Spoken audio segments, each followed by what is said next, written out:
Welcome back, everybody, to episode number 8 of the Untangling Election 2021 podcast, your weekly podcast keeping track of the 2021 Canadian federal election. This time, it's our weekly Week in Review and Preview episode, which really needs a catchier name and title. Here, we look at the main headlines from the week that was and explore the week that will be in this election cycle. So this week was not particularly loud. There were some French non-official debates. The Liberals released their platform to surprisingly little fanfare. And the NDPs continued on their mission to make affordability and housing the key issues in this election. But next week, we have the only 2 official debates of this election coming up. What do we think will happen in those? Who will win these debates? Let's talk about this today.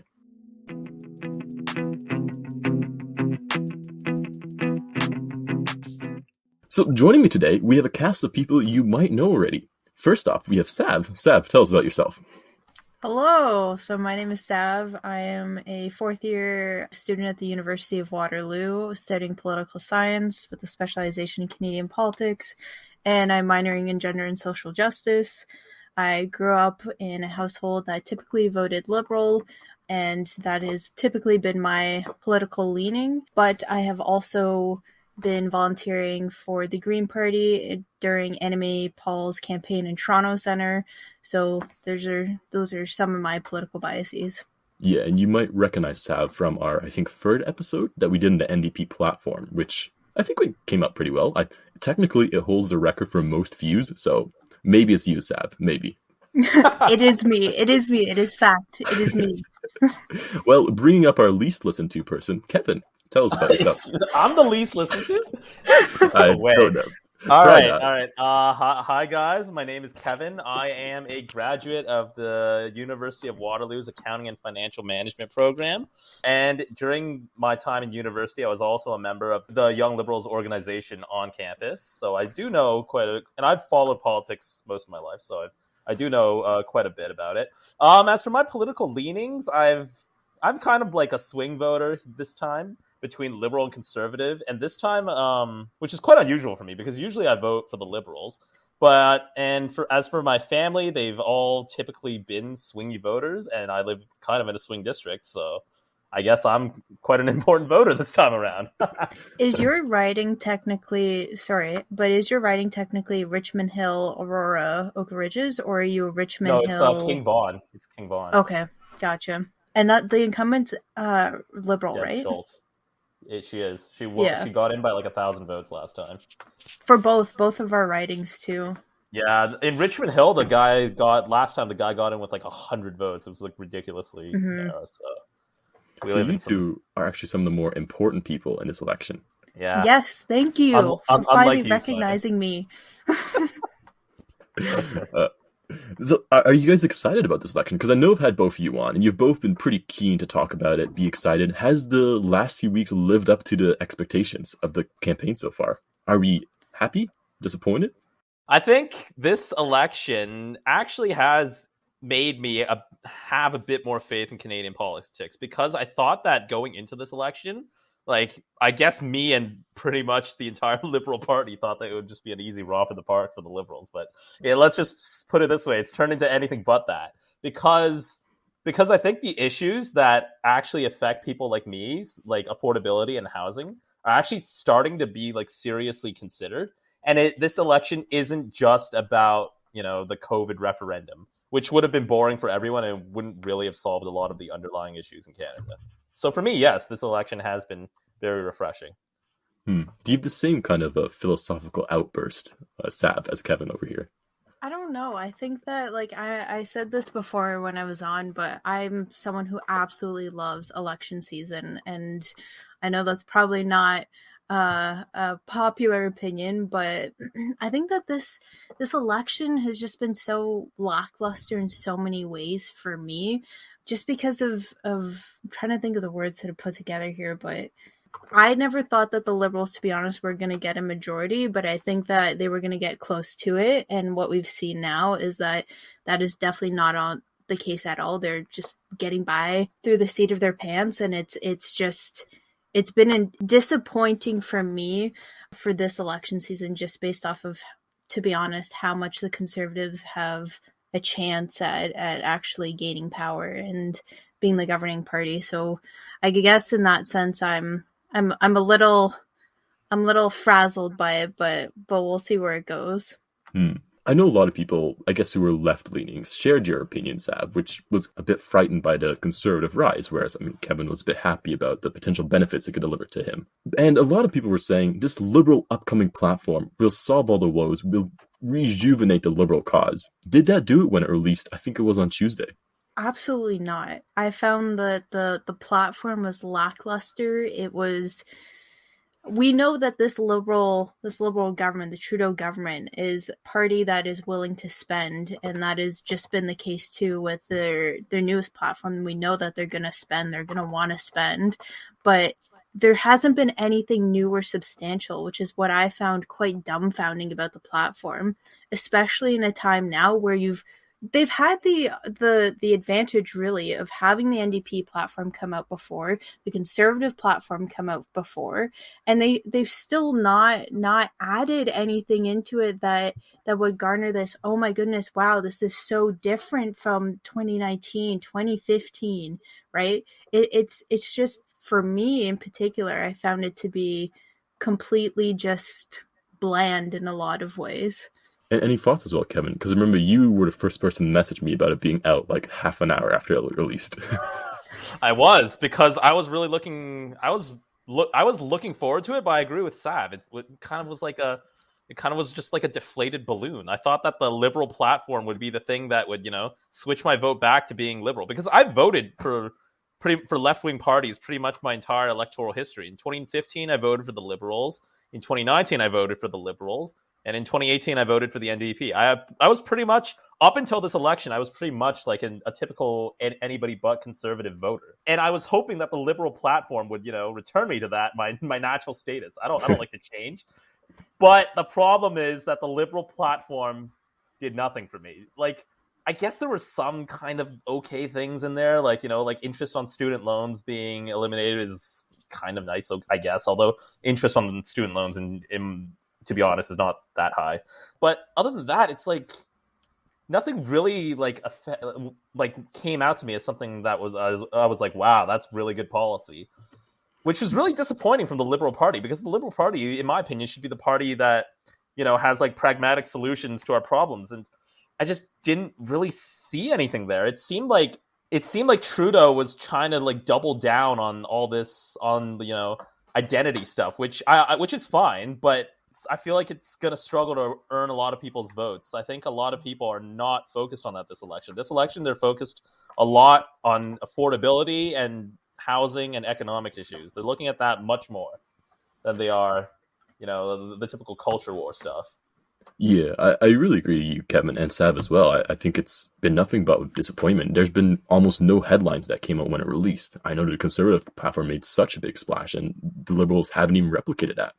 And I think to copy some of the words, which I heard, I think from the At Issue panel of this week, which the CBC does, they were basically saying it doesn't connect with any new voters. It simply appeals to existing Liberal voters, which is not what they need to do right now, given their polls have been slipping so much. Talking about the polls slipping a lot, last week we did an episode almost entirely dedicated to the Conservatives overtaking the Liberals in the projected polls. And this week it's kind of held steady. I think it's been about 5% throughout, margins separating the Liberals and the Conservatives, with the Conservatives ahead. What do we think of that? What are our thoughts on this? What impacts should this have in this election? And do we expect this to hold? Kevin, you want to start us off? Well, I don't like looking just at the numbers. I like looking at like the crosstabs within the polls. Yeah, I'm kind of a nerd like that. What I found most interesting actually is that I think it was Main Street's, which is like the most extreme like pro-conservative poll right now. So you might want to take this with a grain of salt.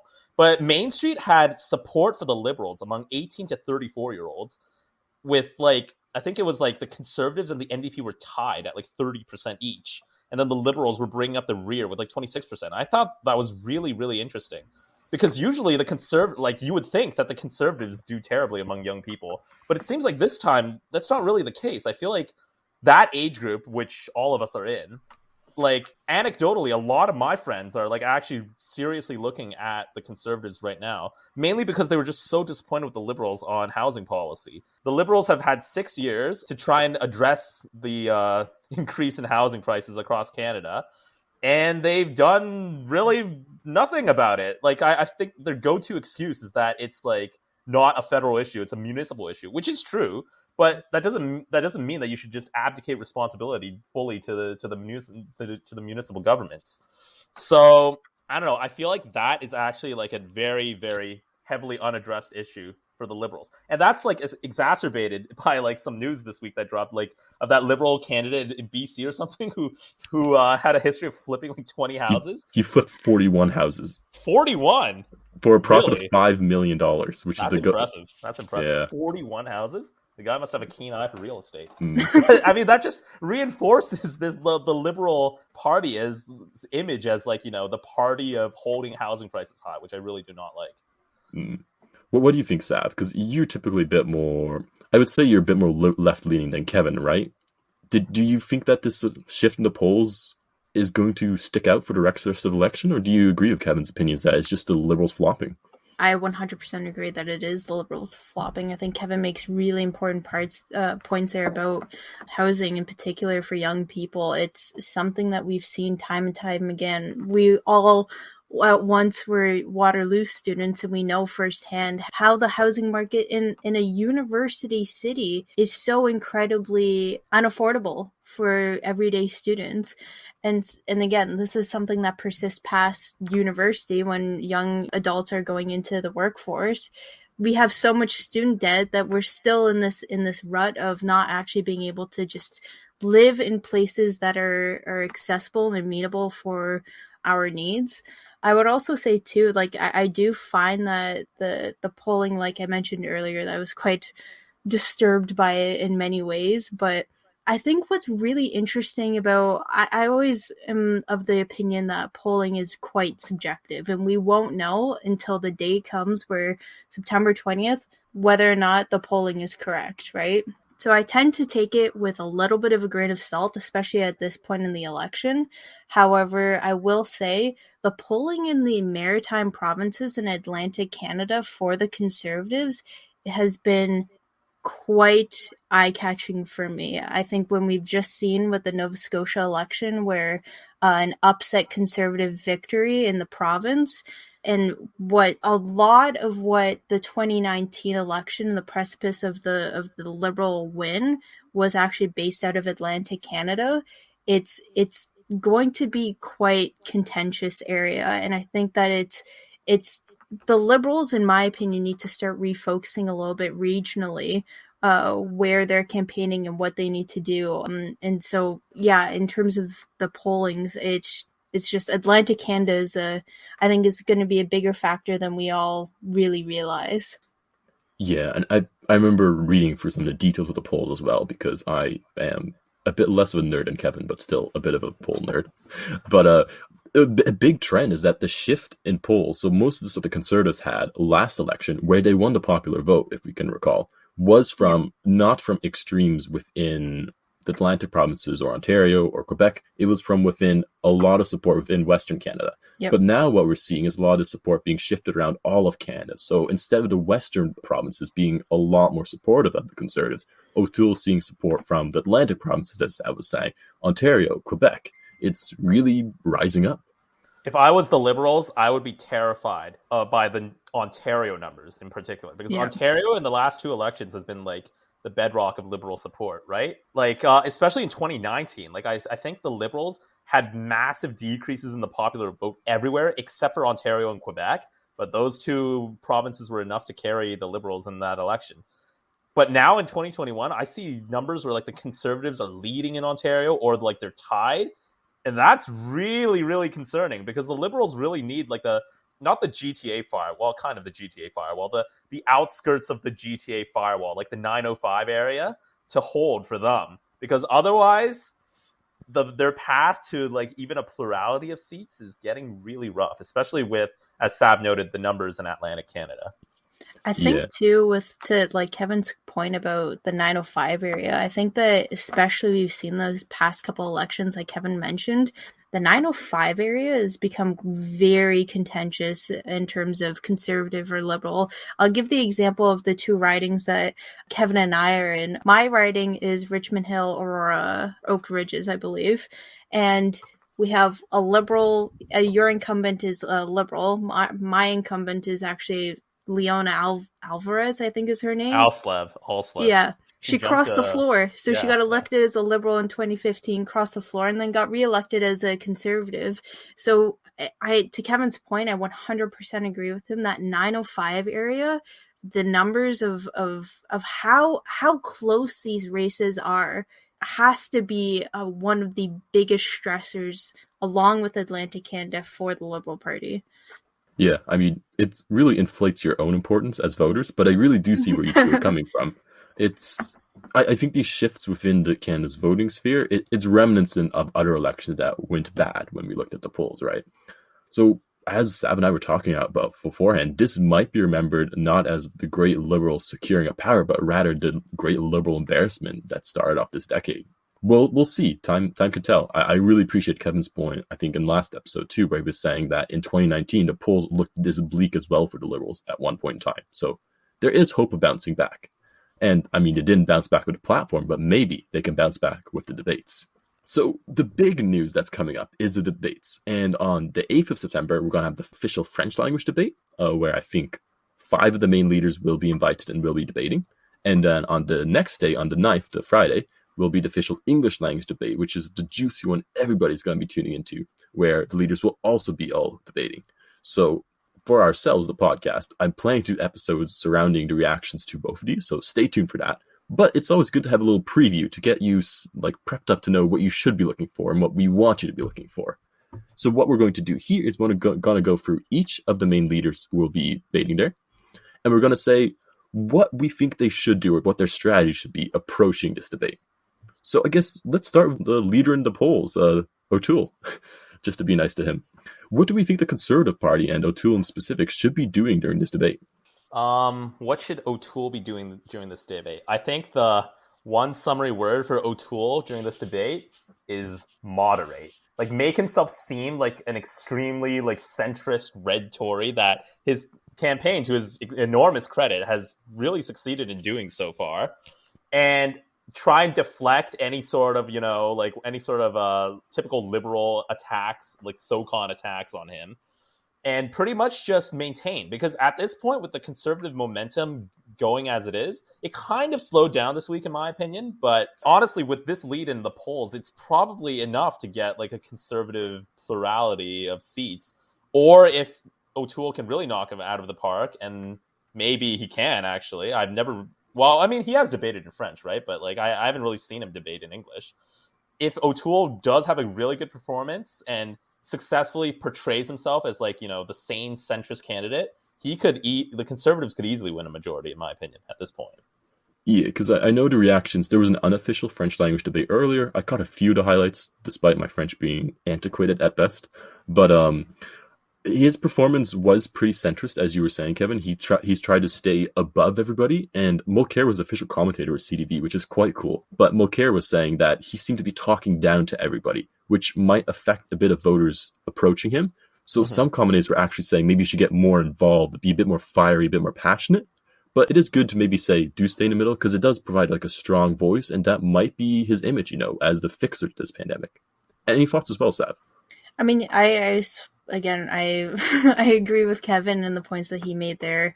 I agree with the idea that he needs to remain, to be honest, I think he just needs to remain calm, cool, and collected. I think the biggest thing that we're going to see with the English debate is that O'Toole is going to get a lot of stuff thrown at him, be it from the Liberals, be it from the NDP, and a lot of it will be scare tactics, right? A lot of what Kevin was saying, like the fodder that the Liberals hand out to O'Toole and the Conservatives about, you don't want the party that's not about climate change. You don't want the abortion conversation to pop up again. You don't want it's all these fodder talking points. Some of it is true to an extent, don't get me wrong. he's going to have to be prepped and ready to be on the defensive and to come back with witty one-liners that will really make him stand out. So yeah, I mostly just agree with what Kevin was saying. You make a great point as well, Sab, because there were also some French language interviews where I think the TVA, I think that's a French language channel in Quebec, they had interviews of each of the main candidates in French again, which sucked, but I respect official language, I must say. But they did not hold back whatsoever when asking questions. The first question asked O'Toole was specifically on his climate change policy, and he had a pretty well-constructed answer saying that he is the leader, his party will follow his lead. So he is practicing these things. And it was interesting, too, that their second question was on the abortion debate, where they were saying that would he appoint a pro-choice candidate as his Minister of Health, which he actually dodged a question. But it does say that if this kind of stuff goes during the debate, maybe some of the other parties will profit from his dodging of these a bit more SOCON-leaning questions. I would say, though, I did get to see it. I have a few friends that are francophone. I am not. But one of the things that was overarching in my conversations with them was that a lot of O'Toole's French to begin with is weak. It is Yes. Apparently subpar. And so he just seemed like he was repeating himself.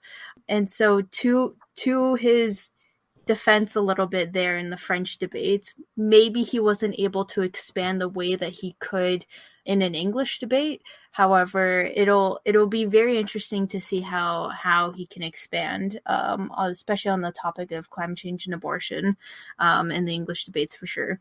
That's interesting because Simon, you said the French questions were very hard hitting, right?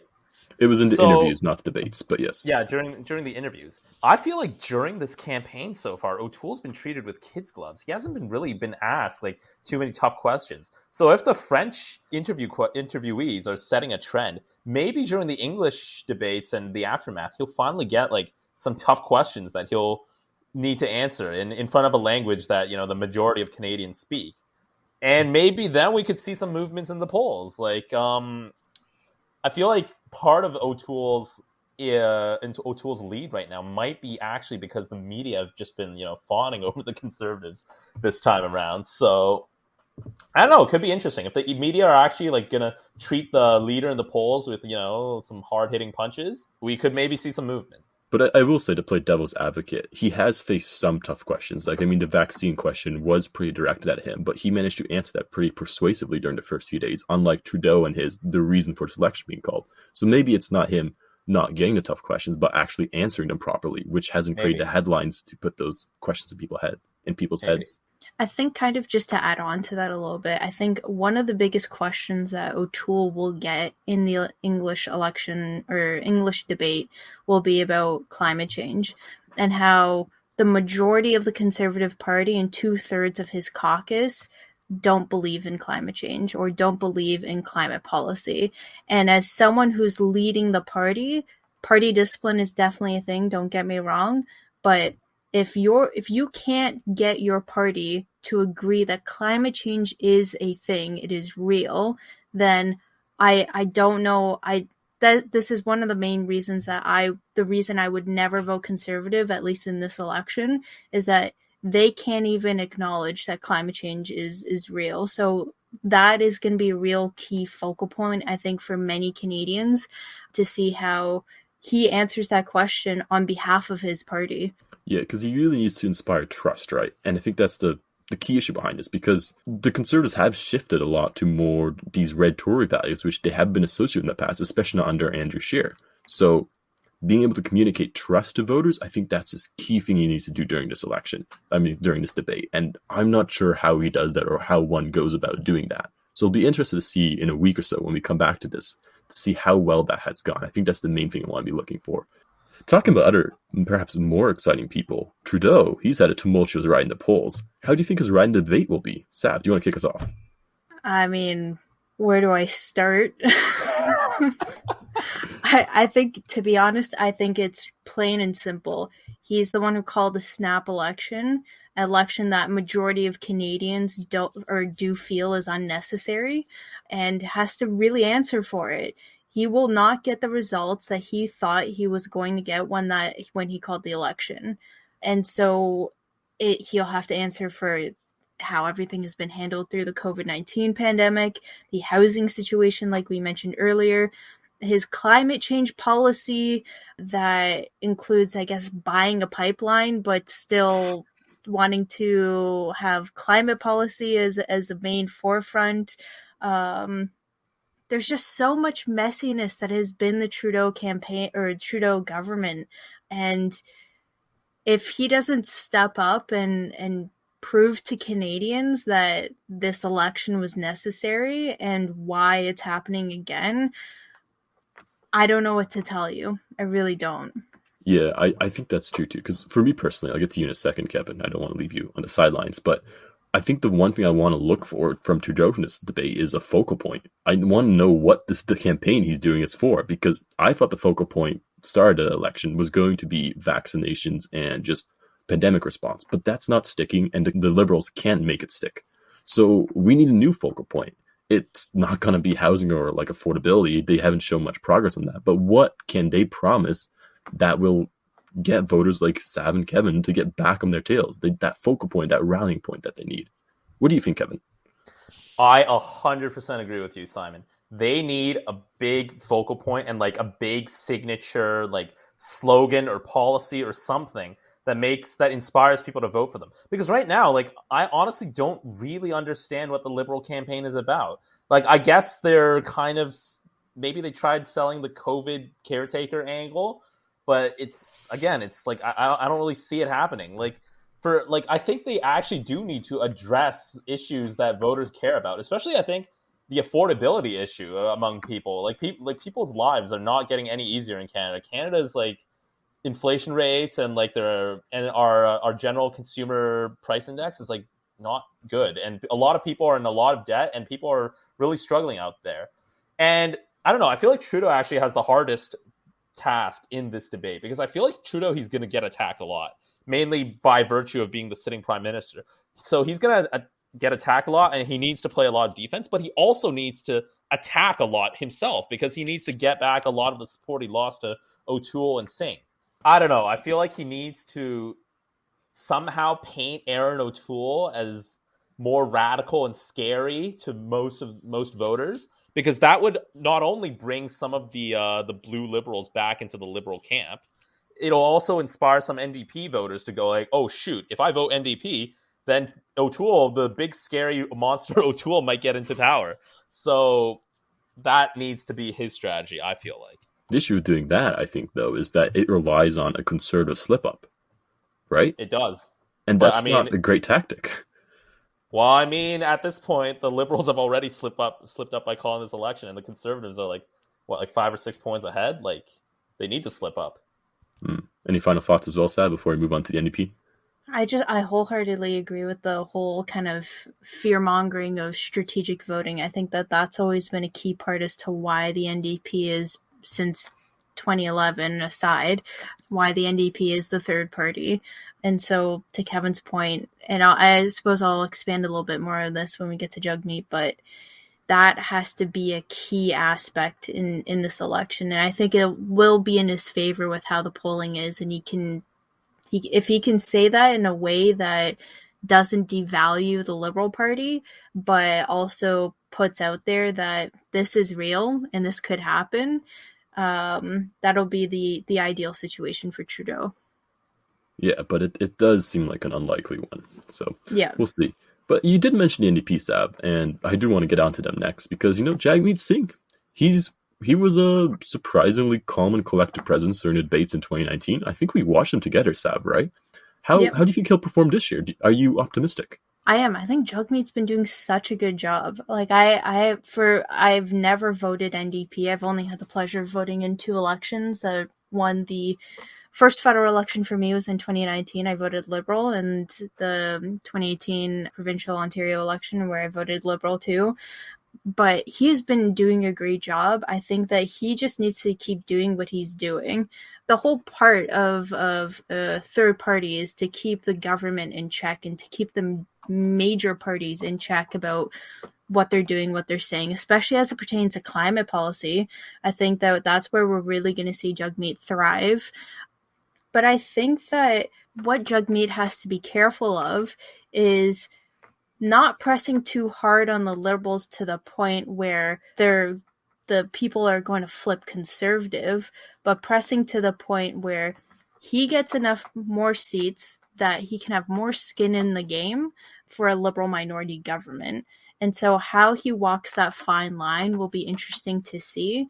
But what I will also say too is that he should not, and I don't think that he will, campaign on the idea of stop O'Toole, because if we saw how much that backfired in 2015, the whole slogan for Mulcair's NDP was stop Harper, and then a Liberal majority came about. So again, it's about walking that fine line of calling out the Liberals, but not to the point where a Conservative potential majority, really, because that's still in play, or even a Conservative minority.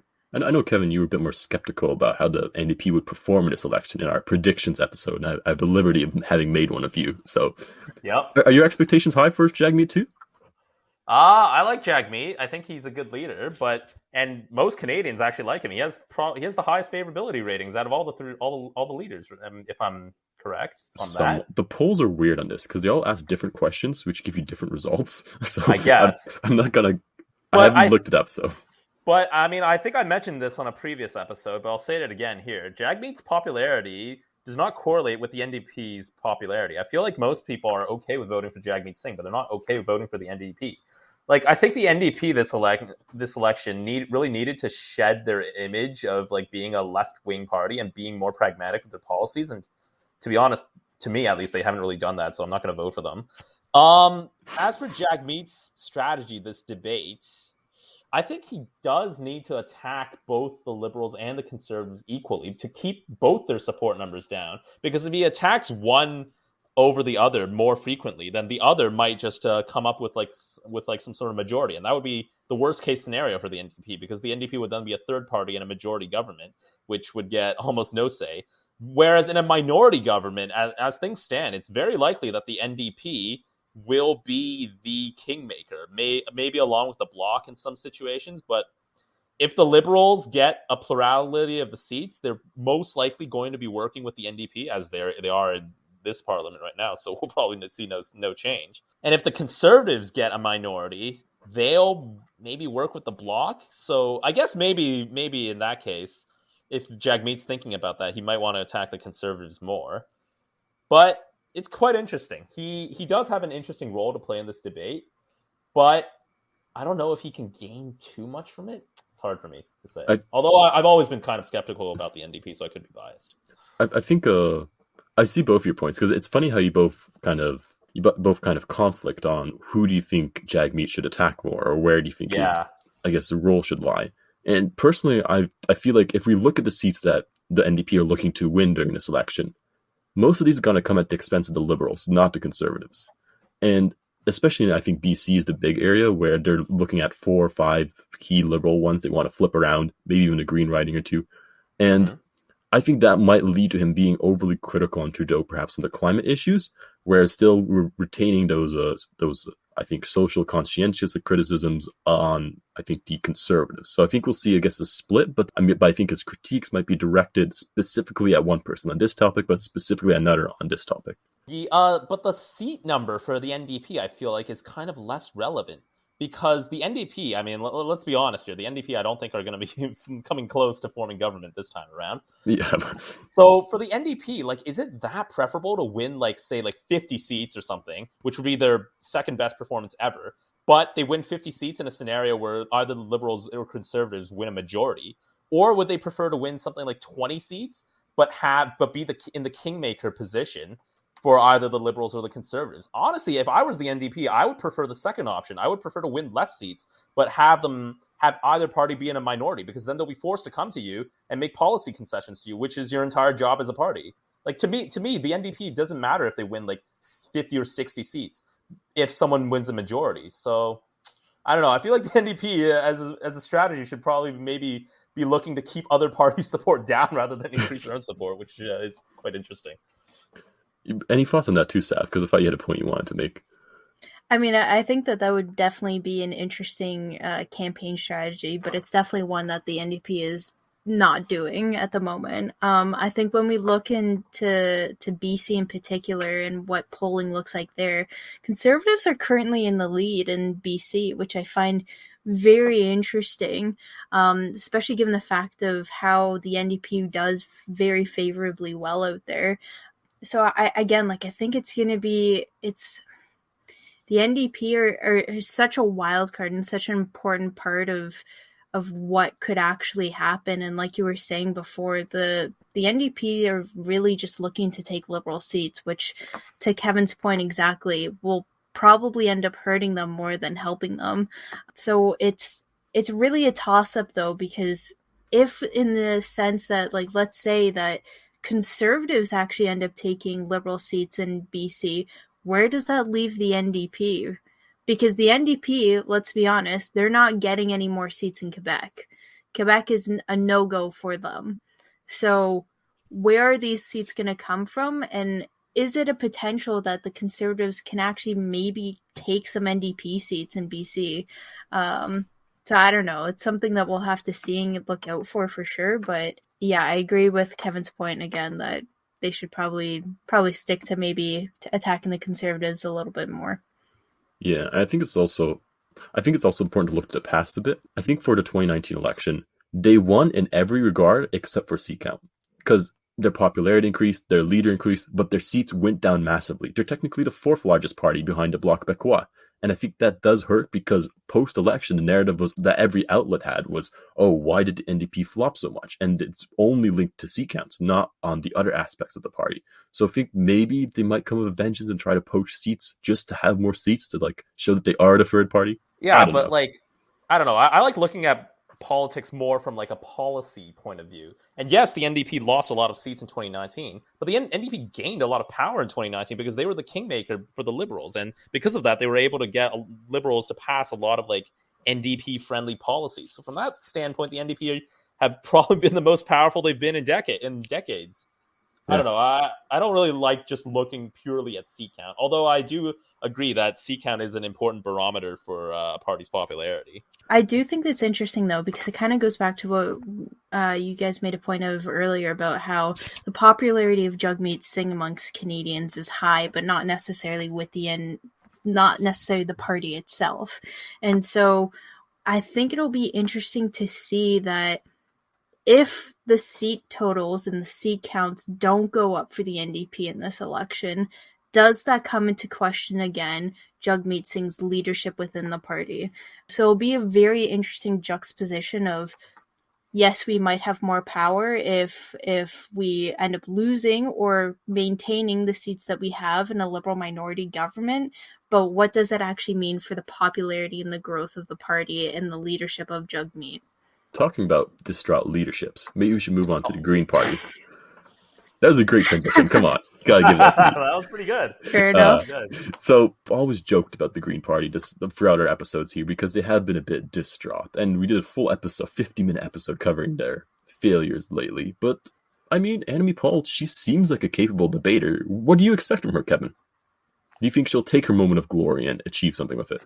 Oh, man, this is interesting because I actually don't really know what to expect from Annamie Paul this debate. Maybe I think the best thing she can do this debate is make herself seem like a serious party leader. Because at this moment, that's what I'm questioning. I'm not questioning like the Green Party's policies and stuff anymore. I'm questioning whether the Green Party is even like an effective organization anymore.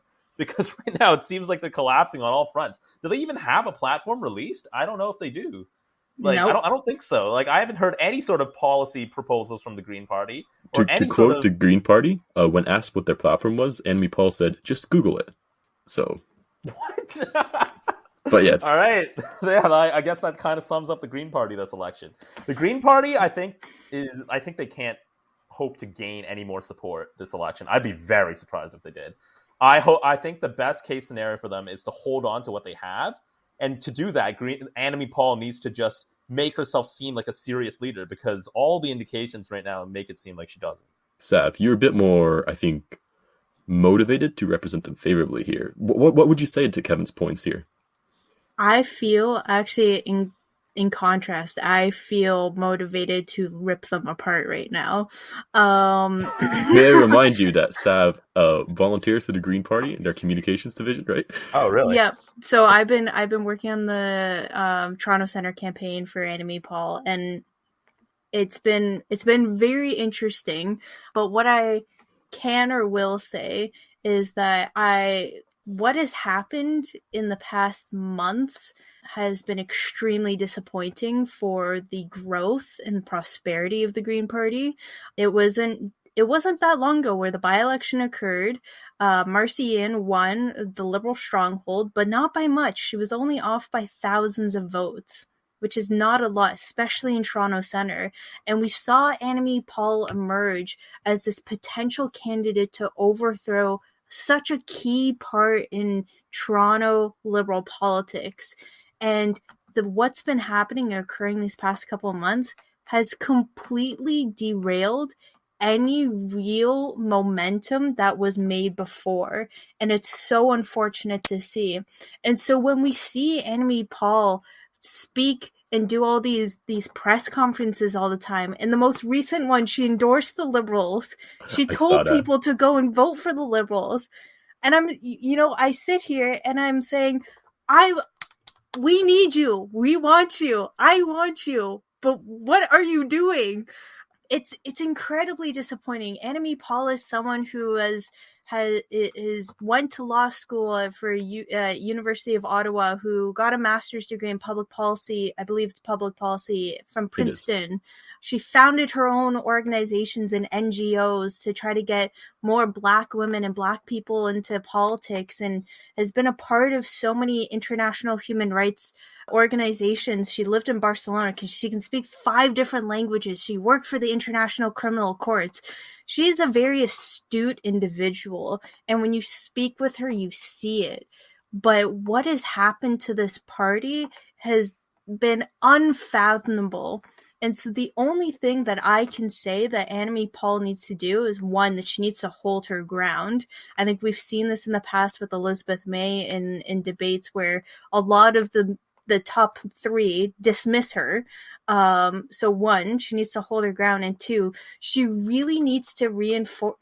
The whole goal of the Green Party right now is to win Toronto Centre. That is the whole goal. We know that it is more than likely that Elizabeth May will win out in BC. Paul Manley, unlikely to be re-elected. If Anime Paul and the Green Party want to move forward and want to stay relevant in Canadian politics, she needs to win her seat. That is the bare minimum of what the Green Party needs right now, and she needs to win her seat. And to be honest, at this point, I'm very doubtful that that's going to happen. So as it pertains to the debate, she needs to make it well known of who she is, stand her ground, have a freaking platform released before then, and really drive home that she is a representative of Toronto Centre. She was born there. She grew up there. She just needs to hit it home. Sorry, I went on a wee bit of a tangent there, but No, I really like that passion. And I will add to that because, like, in 2019, I felt like the Green Party had serious momentum on their side. They polled over 1 million votes in 2019, which is a lot, and they had growth in support bases, like not just in their BC heartland, but in Ontario as well. Although they didn't win any seats in Atlantic Ontario. Canada, and in Atlantic Canada, like they won a seat in Atlantic Canada, which I never thought would have happened. And I'll be honest, if there was a ranked choice ballot in 2019, I probably would have put Green Party as my second choice.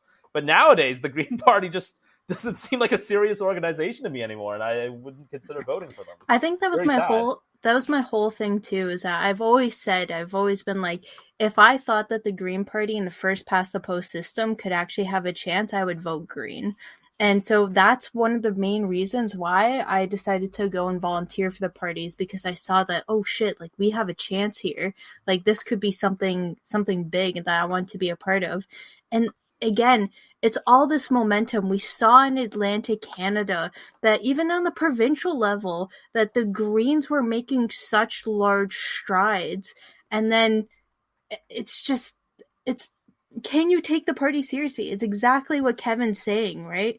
and I feel so freaking defeated a lot of times about this, but I'm so critical of the party, like in particular of the Green Party, having volunteered for it. It's wanted to happen, but I'll save I you. think we should move on to yeah. move on, Yeah, right? I was gonna say if I'll save you any further exasperation, Sab, and we should talk about the Yeah, Bloc thank Quebecois, our favorite fiery counterparts to the east. So Yves Francois Blanchet, my favorite candidate, I think right now. I don't know why, I just like the man. But how do you think he should do? Because I really loved his performances in the 2019 debate. What do we think he should be doing? You want to kick us off, Kevin?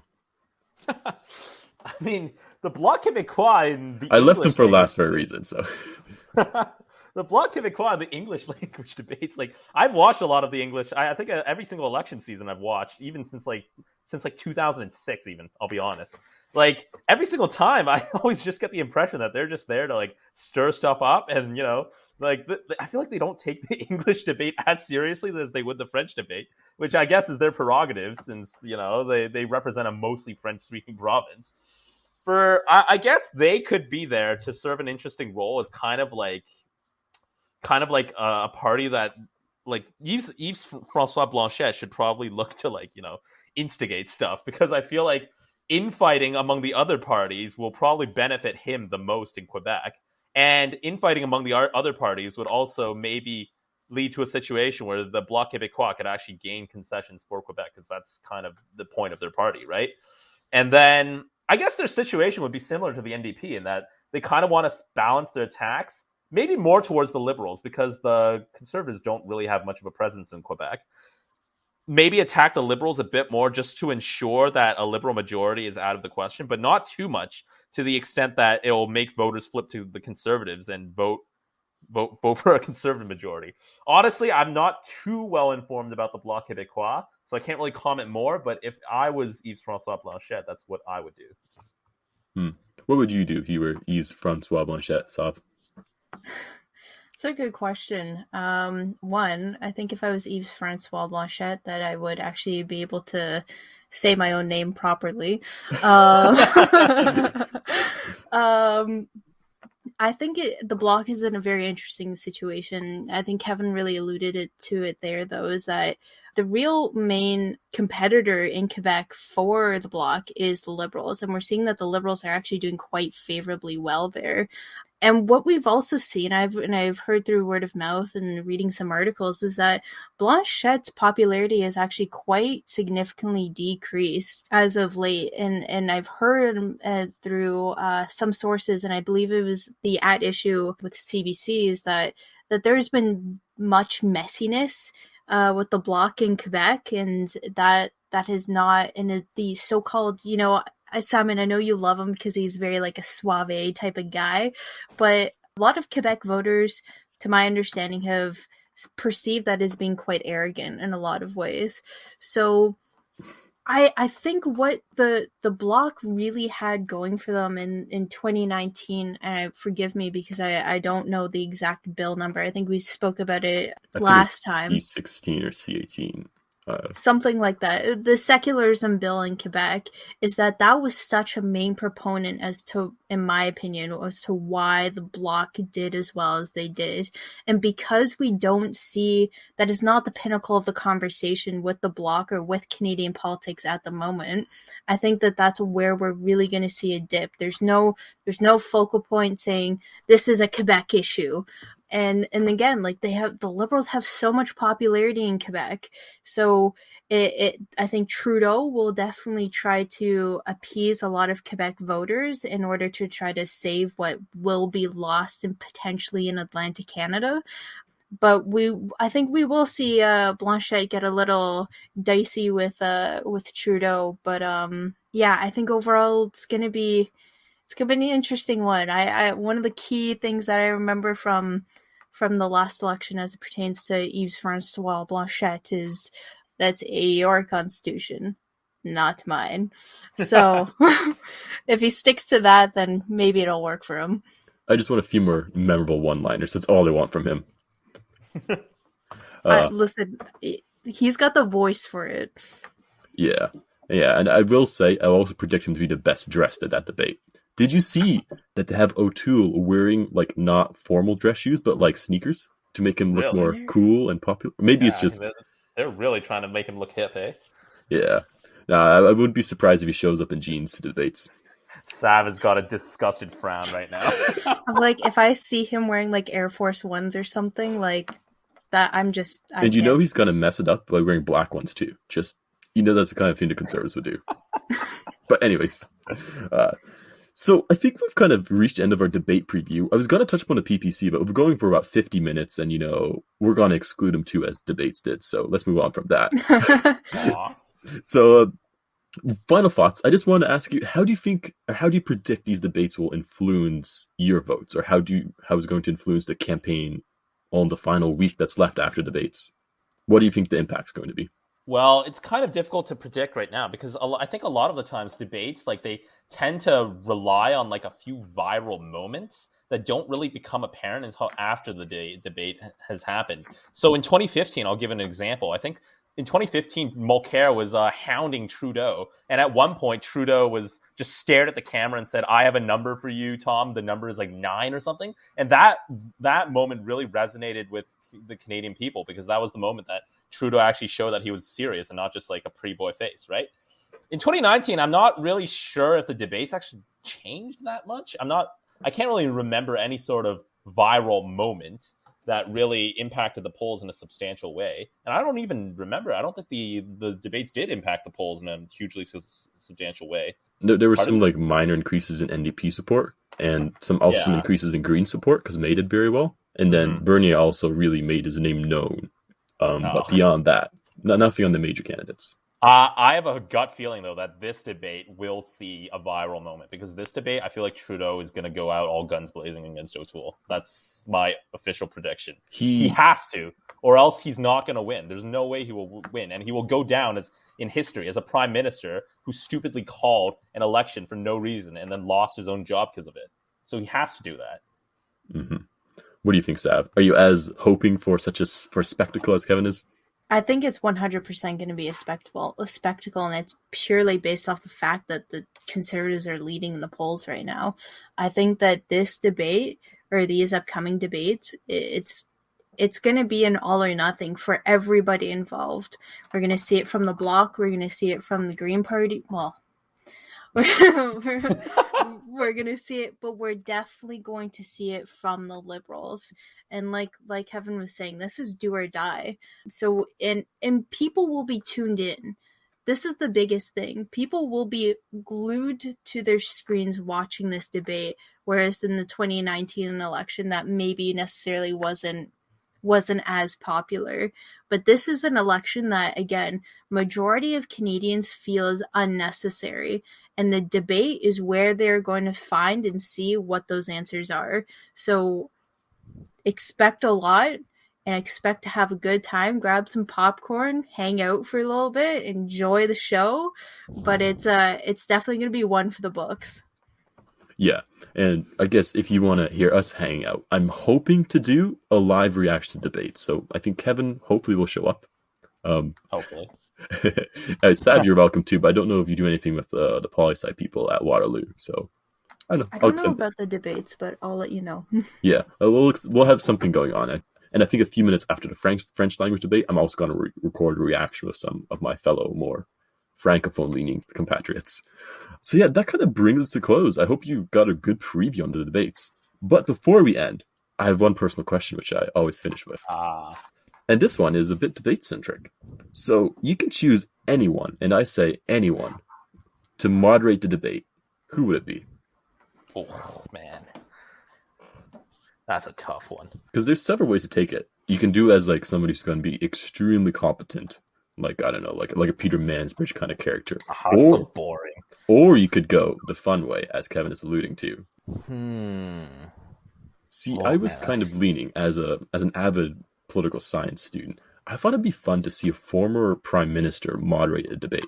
That's a good shout. Because I was thinking, I mean, Harper might not be the most enticing person, but it would be very, it would be very interesting to see kind of how he'd handle it, or maybe even Mulcair do it, because I've enjoyed his commentary for CTV so far. So I agree. I was gonna say mine was a toss-up, but I was gonna say if you wanted a former prime minister, I wonder what Paul Martin would be like moderating that type of debate. I feel like Jean Chrétien would be really interesting. Actually, he has. True. I feel like out of all the former prime ministers, he had the most personality.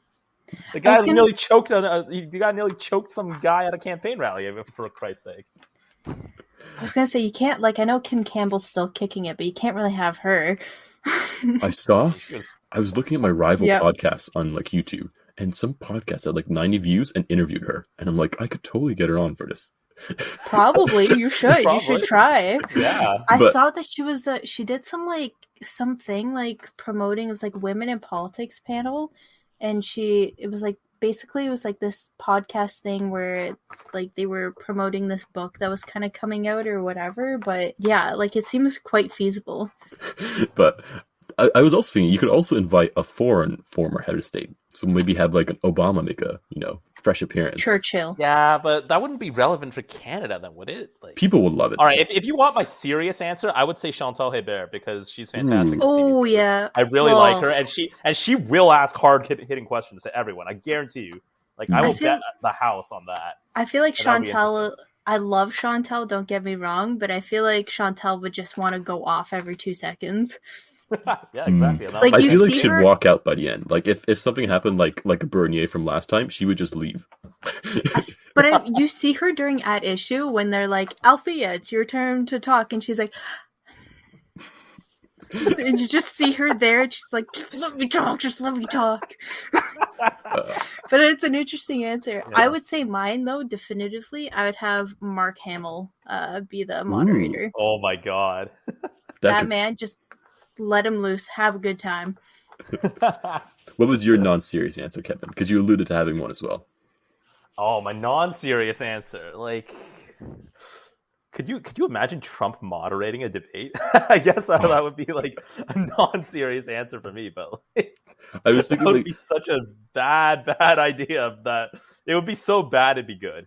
I mean, get like a Kanye to do some album promo or something. Yeah. Or Drake. Drake could moderate it. I feel like he'd do a fantastic job. He'd be like, that would be like kind of like the promo part of his like Certified Lover Boy, right? Mm-hmm. Just came out. He'd be like, yo, catch me at the debates. Well, I think that's a good sentiment of leave on. You should catch us at the debates too. Well, it's been great having you guys on. I'm sure they'll hear your voices again sometime because you guys are good voices to have on this podcast. So if you want to hear more of this podcast, feel free to subscribe, leave a comment, shoot me an email, tell me how much you appreciate it. Our next episode should be out sometime in the very near future. I'm thinking in a day or two, and we might do a special one looking at why Trudeau's popularity is falling. If not, our next episode will be on the debates. So our schedule is lined up, and we're jam-packed. And as always, my sanity is slowly depleting over these last few weeks. So we'll see where it gets us. But anyways, 2 more weeks. Yeah, 2 more. And then all the post-election stuff, which I've signed myself up to, I guess. But that is true. We'll see. We'll see. Anyways, it's been a blast having you guys on. And yeah, till next time then. Bye. Bye. Bye.